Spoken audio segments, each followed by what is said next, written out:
CityCast Boise is sponsored by local author David Tuttle. David Tuttle, a U.S. Army veteran and Reiki master, has completed his most recent book, Soul License Tips and Tales. It's a spellbinding adventure of a man traveling his spiritual path with guidance from beings of the so-called other dimension. In Soul License Tips and Tales, Tuttle explores the metaphysical. He shares insights into understanding how to live a peaceful life. Soul License Tips and Tales is available at Amazon, Barnes & Noble, and other booksellers.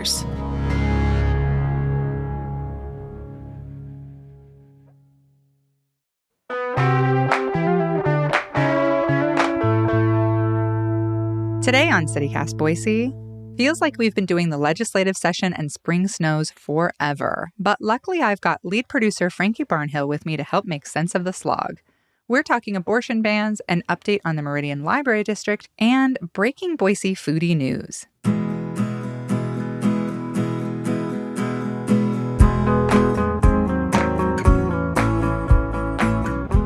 It's Friday, March 31st. I'm Emma Arnold, and this is what Boise's talking about.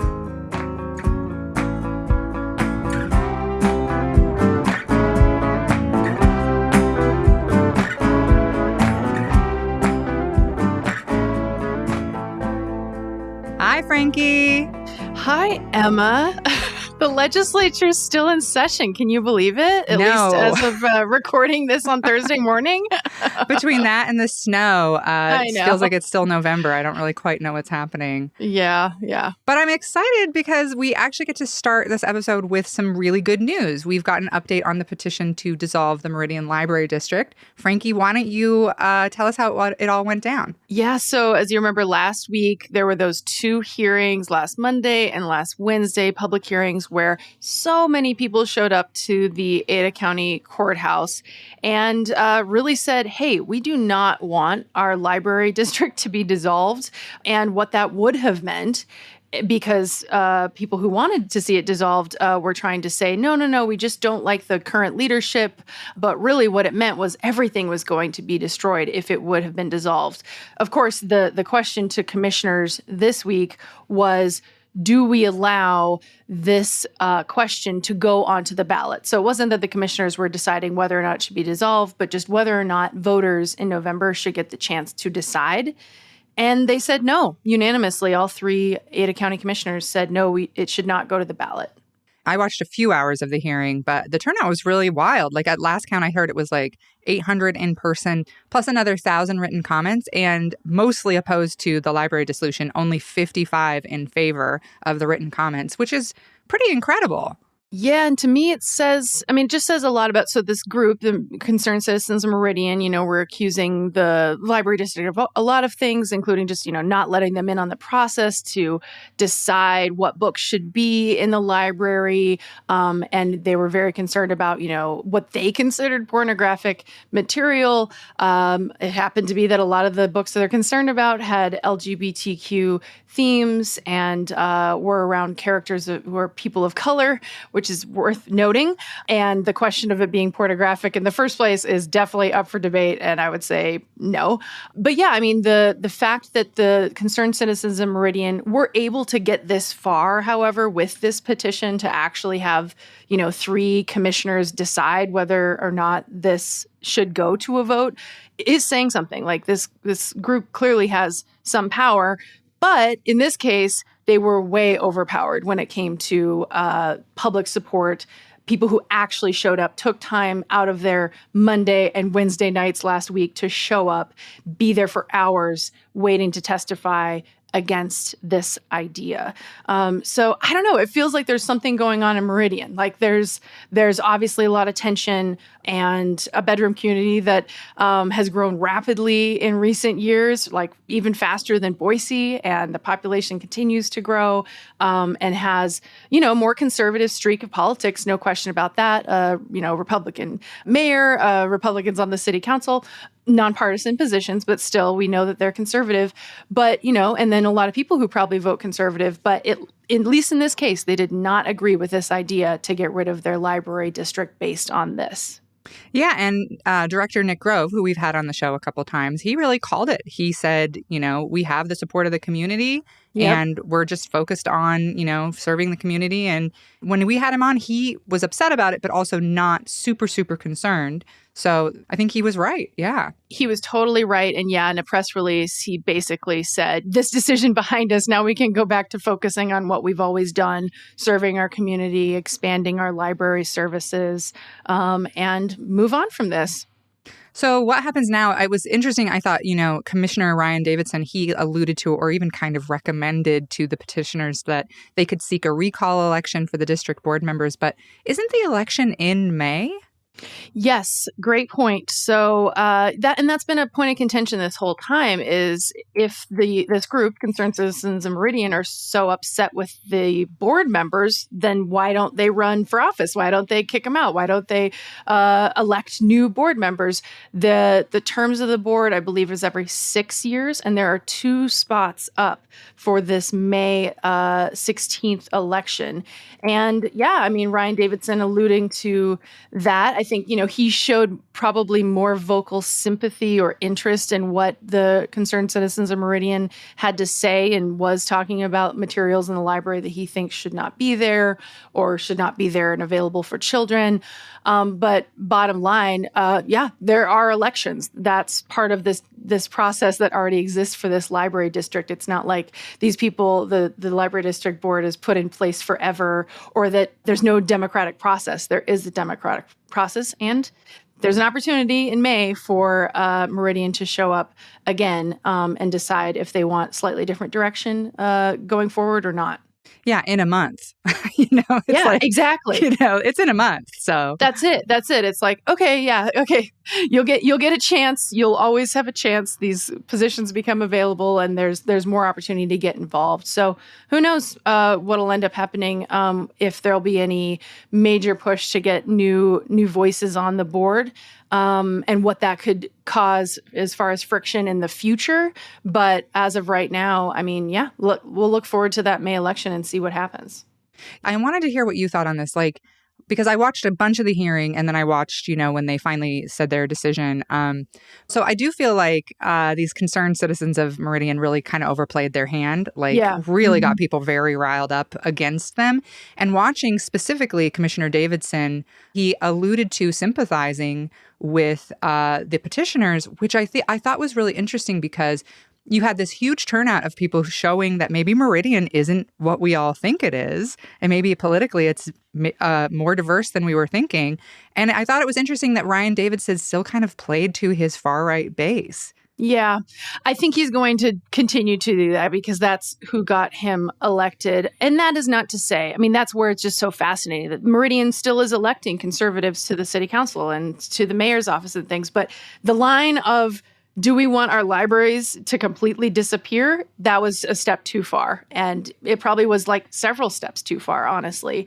Now, of course, there were plenty of people who even were there at the hearing saying, we don't want this to be dissolved, but sure, I have some concerns. And the whole question of, parents and guardians have every right to be there, to know what, to go to the library with their child, to be there while they're looking around, and then also to check in on what their kids have checked out, maybe without their knowledge. And these processes were already in place, and it feels like a lot of this noise kind of obscured the fact that you could already do that, and it feels as though, again, totally overplayed their hand. I think that's the right call. But will the Concerned Citizens of Meridian, this group, find another topic and another thing to get everybody riled up about? Oh, Probably. They will. Probably. They will. Yeah. Well, we have a couple of abortion bills to talk about. Let's start with this late session bill that defines what is and isn't an abortion. Frankie, can you give us the backstory on why this clarification is even necessary? Yes. Okay. So we need to go back to last summer, of course, when Roe v. Wade fell in the Dobbs decision, and Idaho's trigger bans on abortion went into effect weeks and then months that followed. And this particular ban that this bill is about and is clarifying focused on criminalizing medical providers So not on the pregnant person, but on the doctor who would actually perform the abortion. I will say it was kind of interesting in some of the conversations in the committee because this bill like moved fast, like fast. Like it was really brought, and I made a joke about it not being the end of the legislative session. Like clearly things are ramping up. We're recording on Thursday morning. Who knows by the time this is out on Friday, where we are with the legislature, but they wanted to get this through because they've heard since the ban went into effect in the summer and now from a lot of doctors who were saying, hey, I don't feel like I can practice medicine here. I'm scared I'm going to be accused of breaking this law and getting a felony or losing my license. And we're seeing this real effect of doctors leaving the state. Remember what happened with the Bonner General Health? Yeah, absolutely. That was just a couple weeks ago that this hospital up in North Idaho in Sandpoint sent out a press release saying, hey, guess what? We don't have enough OBGYNs anymore, really. So because of the political climate, they're all leaving. And it means that in mid-May, there will no longer be delivery services. So babies will not be able to be born at that hospital anymore. Ironic considering that, like what folks who are in favor of these abortion bans says is that they want to protect the lives of these babies. And they're in North Idaho. That could be a real issue, getting across state lines to deliver. Yeah, the closest hospital is a ways away. It also is out of state, so they may not accept your insurance. It may be out of network. Yes. Whole host of problems with that. So, well, what does this bill do then? So does it fix doctors' concerns? So it was a mixed bag as far as in the public testimony. For the most part, though, most of the doctors who testified, if I did the tally right, were basically saying, no, this doesn't do enough. We want to see more. We're still very worried for our colleagues and for ourselves as doctors. Dr. John Wardell, he is the medical director of women's services at St. Luke's. And he said, quote, unfortunately, this bill really is still the death exception only. The health and reproductive potential of the patient remains in jeopardy. So he's referring to the fact that this ban had a slim exemption when it went into effect earlier in 2022 that would allow doctors to perform an abortion in the case of a pregnant person's life being imminently at risk. So not their health long-term or not even their life soon after, but like imminent death in front of you as a doctor, and then you can perform an abortion and have this exception work. But that creates so much, there's so much gray area. And in the moment of surgery and an emergency situation, you just imagine how, oh, wait, I have to check and make sure with our lawyers at the hospital that I can actually do this. I mean, it's a mess. Not to mention, I heard a couple of critics of the bill say, we're not talking like 50-50, like 50% chance of death. We can, do what we need to do. No, it has to be 100% chance of death for this exception. Yes, making medical judgments that are so crystal clear is very challenging in this environment. And so what the bill did do, it created another exemption or a clarification that it would not be considered an abortion to remove the dead unborn fetus, a child, the removal of an ectopic or molar pregnancy, or the treatment of a pregnant person who's no longer pregnant. So those things have been made an exemption within this. But, what about if the pregnant person, especially advanced ages of people with severe preeclampsia, which is a very dangerous situation, that isn't imminent death necessarily, but it could be later. What about fertility down the road? That's another question that wasn't really addressed. Yeah, I don't know. What else did you hear in the hearings, or what else were you paying attention to? Something I was a little confused about, honestly, is the rape and incest exemption. Like, it doesn't seem like there's a whole lot in there for that. Right.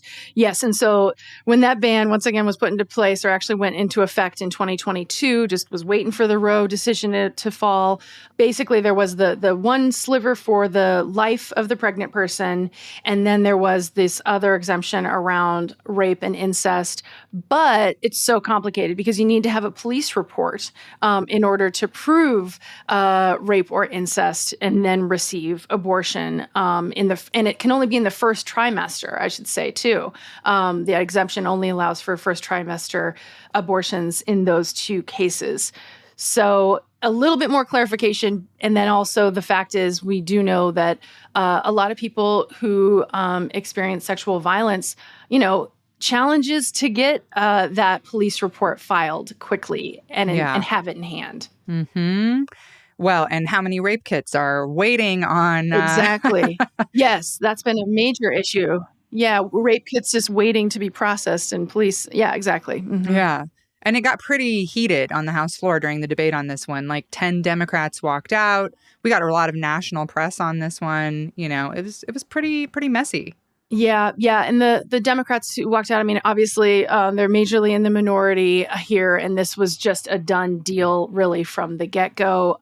I want to talk about this other abortion bill that's getting quite a bit of national attention. Idaho, and this is really a mind-blowing one, Idaho may become the first state to create a new crime of abortion trafficking.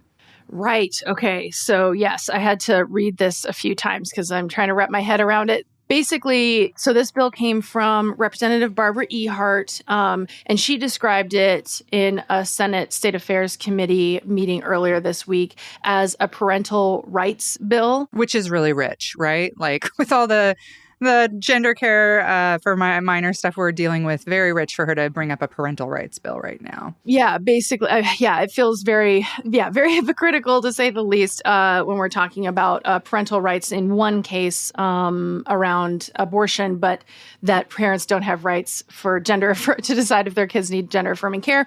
So this particular one, basically what it means is if anybody who transports a minor across state lines to receive an abortion, they could face a criminal penalty.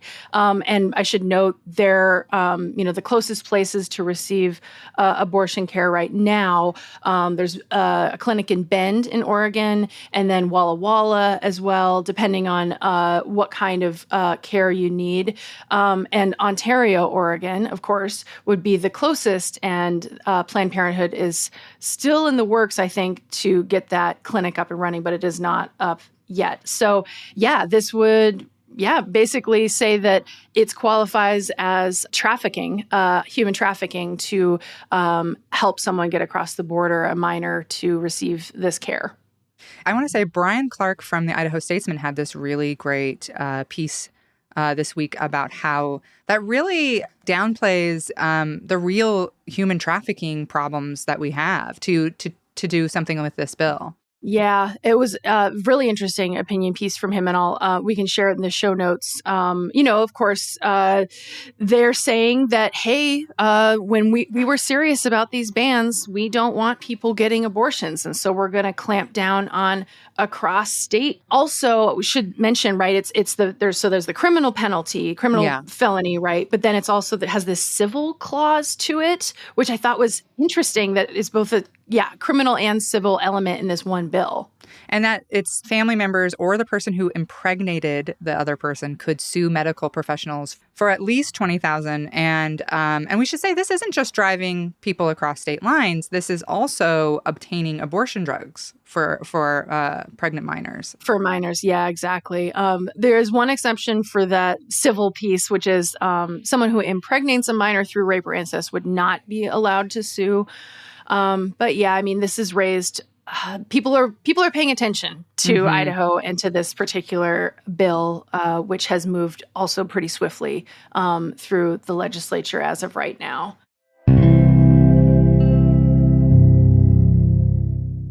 Well, speaking of national attention we don't actually really want, Idaho had the dubious honor of being featured not once but twice in The Onion this week.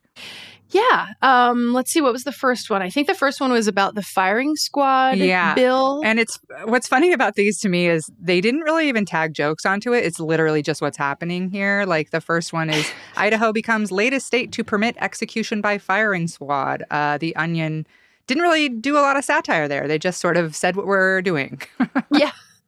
Republican Idaho Governor Brad Little has signed a bill allowing execution by firing squad, making Idaho the latest state to turn to older methods of capital punishment amid a nationwide shortage of lethal injection drugs. Literally the truth and exactly what happened. Just what's going on. Yeah. But then with some snarky quotes from fake Idahoans, of course. What was the other one? Idaho hospitals to stop delivering babies as doctors flee the state due to abortion ban. Again, just literally what's happening here. Right. Which is where we're at. This is what people always say to me. Oh my gosh, it must be so easy to do comedy in a state like Idaho. And I'm like, there reaches a point where you can't satirize things, where you can't make them funny. All you can do is just sort of present them and let people go, wow, and that's where the Onion's at with Idaho right now. Yeah. And I mean, I should have said before, a lot of, those Dems who walked out of the House debate on the abortion bill, a lot of them are in Boise, right? And so we continue to see this tension that we talk about all the time between Boise politics, more liberal, and then the state politics, much more conservative. And Boise, is trying to stand up on these particular issues and not be satirized in the Onion every other week. Well, let's talk about something fun and exciting. The James Beard Awards. I think this is so cool. 2 Idaho chefs are finalists for the prestigious Food Industry Award, which is, I think, a first for us. Is that right? I think so. Yeah. The Statesman did an article about this. We'll link to it. It's the first time they've made it this far in that particular award. So who knows? Maybe one of them will win the big one. And can we just say, so deserving. So it's Salvador Alamia from Amano and Chris Kamori from Kin. Really cool to see both of them make it this far. And so deserved. Both those places. Yes. Just the best food in Boise and just so amazing. So that's so cool to see them advance. I know. And, just need to make listeners really hungry. We did, the CityCast Boise crew went to Amano fairly recently, head over to Caldwell to meet up with producer Evelyn, and oh my God, that was seriously still one of my favorite meals I've had in months, and I want it all the time. I had the birria tacos with like the consomme. Oh my God, it was so good. Didn't we share? We shared some French toast. Oh, the French toast is amazing. I had the birria hash. So like a corned beef hash situation, but with birria instead. And I have not stopped thinking about their spiced coffee since I had it. I think about it every day. Oh, boy. So amazing. Unbelievable. Everybody needs to go get that coffee. I completely agree. Kin's menu, I don't know. I haven't been to Kin in a while. It's such a special experience. And I mean, that's literally the only way to describe it is an experience. And, their prefix menu, they're always updating it. Right now, they have a Women's History Month menu. So cool. I was just looking at, they've got like beef tartare and then a hot and sour soup and then cream of wheat. Oh, interesting. Cabbage roll, pound cake. Honestly, every time I do get the chance to eat there, and it is a special occasion when you get to go there, it's like I'm thinking about just how creative and amazing everything that Chris Kamori and his crew puts together. It's so cool. So yeah, good luck, guys. Yeah, Hope you good win. luck. And I'm so excited for Ken's picnic series to pick up again in the summer. Yes. So fun. Well, we have more breaking food news. Very exciting. Diners, Drive-Ins, and Dives is on Friday night, and it's The World of Meats, is what I believe it is. Airs at 10 p.m. Is that is what I've heard? Yes. The mayor of Flavortown. We know that Guy Fieri and his Frosted Tips came here like a month ago and was filming with his son, which is super sweet. There were like a bunch of different social media posts around town from different restaurants where they were visiting. Now, This one, because it's not always like every episode, like it's a few different locations where he is. So I don't think this is the only time that Boise will be featured in this new season of Diners, Drive-Ins, and Dives. But at least a couple of the restaurants will be featured. I'm really excited to see exactly what he says and what he eats there. Well, between Diners, Drive-Ins, and Dives and Antiques Roadshow, Boise featured for the next 3 weeks, starting on Monday, which is really exciting. Lots to watch and lots to keep your mind off the legislature still being in session. Yeah, maybe it's good that the weather's so bad. You don't feel bad about staying in and watching TV. All right. Thanks, Frankie. Thanks, Emma.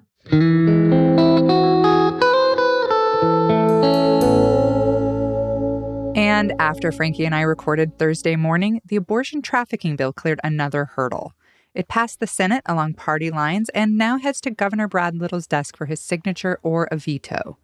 Should it become law, Planned Parenthood told the Idaho Capital Sun the organization intends to sue the state. The bill that Republicans say creates an affirmative defense for doctors to provide abortion care has also advanced. And another update on a bill we've been following. A measure that would restrict drag shows on public property has hit a brick wall. The bill, which targeted pride festivals, including the one in Boise, would have allowed individuals to sue show organizers and venues for $10,000. It previously passed through the House but didn't get a hearing in the Senate.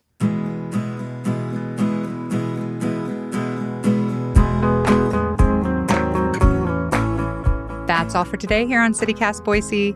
The show is produced by Frankie Barnhill, Evelyn Avitia, and me, Emma Arnold.